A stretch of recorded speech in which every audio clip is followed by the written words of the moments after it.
Hello and welcome back to Tales of a Time Lord. And in this video we'll be asking, what is regeneration?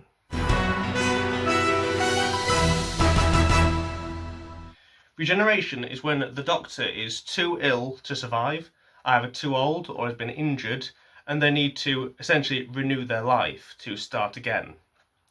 It is described as the 11th Doctor in Time of the Doctor, as we all change all through our lives, as if it's like a human being going through childhood to teenagehood and adulthood. The second Doctor described it in Power of the Daleks as a butterfly coming out of its chrysalis. There, that settles it. I'd like to see a butterfly fit into a chrysalis case after it spread its wings. Then you did change.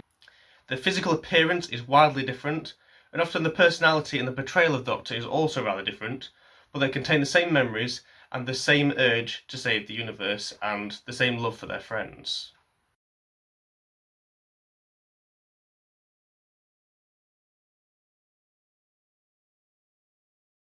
The first Doctor, William Hartnell, was cast in 1963, and the show was only intended to run for a short period of time while they filled a gap in the schedule. It was never intended to run past a year or two, and at which point, by year 3, William Hartnell was very old and frail, having already been old when he was cast. However, the producers had seen a massive hit in Doctor Who, and they needed it to continue, which meant a new lead. After some previous attempts to replace William Hartnell, they finally managed to do it in The 10th Planet, when he passed out at the end and changed his appearance into Patrick Troughton. This was a much younger, much agile, and extremely different in appearance to the previous actor.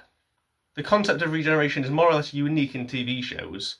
In the 60s and 70s, often characters got recast, but it was usually entirely unnoticed in the programme and they just carried on as usual, as if nothing had happened. Whereas Doctor Who actually made it a point in the programme that the Time Lords were shapeshifters. Not only that, but they also made it a point that they can change into an entirely different actor, which meant that the possibilities for the future of the show were almost limitless. And this is a massive factor in the success of the show running for over 60 years. Casting Patrick Troughton was vital. Not only were they able to show that a different sort of actor could take over, but they could have a different personality while also being the same person, which meant that they could cast whoever was in vogue at the time to keep the show popular and in the ratings, but also meant that the show didn't have to restrict itself to any certain type of person, so that it could still be relevant all the way 60 years later. What are we going to do? It is the Doctor, I know it is. I think. It's not only his face that's changed, it doesn't even act like him.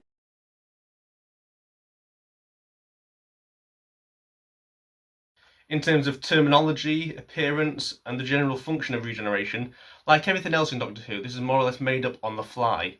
A lot of the show is improvised and changed over time to what we now believe is fact. In the early days, they were just making it up as they went along. The term regeneration wasn't even initially coined when the Doctor regenerated in the 10th Planet. It was just described as a change of appearance, and most commonly described as a renewal. Life depends on change and renewal. Oh, so that's it. You've been renewed, have you? I've been renewed, have I? That's it. I've been renewed. What? I'm not people, Perry. I happen to be me. But why? Natural metamorphosis. Form of rebirth. I call it a renewal. The second Doctor describes it as being part of the TARDIS, almost a symbiotic relationship between himself and his machine, where his machine, the TARDIS, tries to save his life. That's it. I've been renewed. It's part of the TARDIS. Without it, I couldn't survive. The second time was by the Time Lords in the War Games, where they simply described it as him changing his appearance. And this was a forced process as a punishment, his sort of trial. It wasn't until the third Doctor regenerated in Planet of the Spiders that the term regeneration was used, and the idea that the Doctor could do this spontaneously was actually introduced, as we now take as common knowledge. All the cells of his body have been devastated by the Metabelus crystals, but you forget. He is a Time Lord. I will give the process a little push and the cells will regenerate. He will become a new man. Throughout the later regenerations, the 4th, 5th, 6th, 7th Doctors, it is all about biology. It is simply when the character is killed, they do it as a way to heal. This idea of it being a renewal and that it's a process of the TARDIS or whatever, that seems to have been abandoned.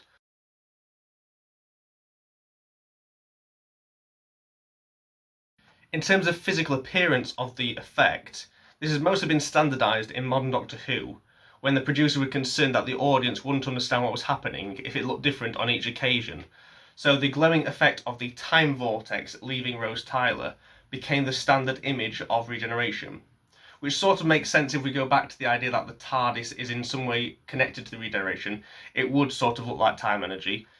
The essential image is that they crossfade between one actor to another. It's a general fade or morph, but the effect on screen looks slightly different each time, with floating faces, hallucinations, swirly visual effects.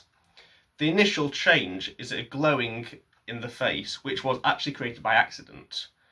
The editors of The 10th Planet left the footage of William Hartnell and Patrick Troughton overexposed, and they got a glowing white light coming out the skin, which sort of, in a way, looks like it might have inspired later regenerations. But yeah, the idea that it was a standardised effect really wasn't introduced until later on, and each time the Doctor regenerated, you didn't know how it was going to look at all.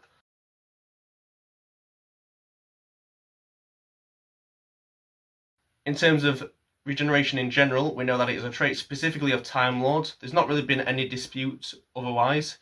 We know that other planets, such as the Sisterhood of Khan, have the ability or the understanding of regeneration. And we know that other Time Lords are able to regenerate, such as the Master, the Rani, Romana, Barusa, people such as this. The ability to regenerate does slightly adapt. So, for example, where the Doctor is presumably only able to regenerate when he dies, and it is an unconscious change, i.e. it's like slipping into a coma, they can do it when they're unconscious, Romana is able to regenerate without any sort of injury and able to do it on cue like that. So it is now unsure how the process works in terms of the Time Lords in general, or whether that's just the way that the Doctor processes regeneration is what we've seen. Other Time Lords also, such as Riversong, were able to regenerate on the spur and transfer regeneration energy. So our regeneration energy understanding almost alters every time it's used, depending on what's needed, and there's no real solid rules. Often the fandom can assume these sort of things, like it's biological, or even the term regeneration, but as I say, if you look back in the 60s, everything is a lot more fluid, so you sort of come to realise that the canon of what is true and what is false is more or less decided by the audience. And that is where I'll call it a day on this edition of Tales of a Time Lord. I could go far more in depth into regeneration, into Time Lords in general and their biology, but I'm going to do that at a later stage. This is a very basic beginner's guide to Doctor Who, such as the Daleks, Susan, regeneration, so I'm not going to go too far in. It's just about what you need to know as a basic understanding. Later on, when I get into things like the 3rd, 4th, 5th Doctor, I'll go into more depth with things like this. I'm currently in my classic run finishing Patrick Troughton, the 2nd Doctor, so my videos will be moving on to him quite soon. I'll be finishing my 1st Doctor chapter.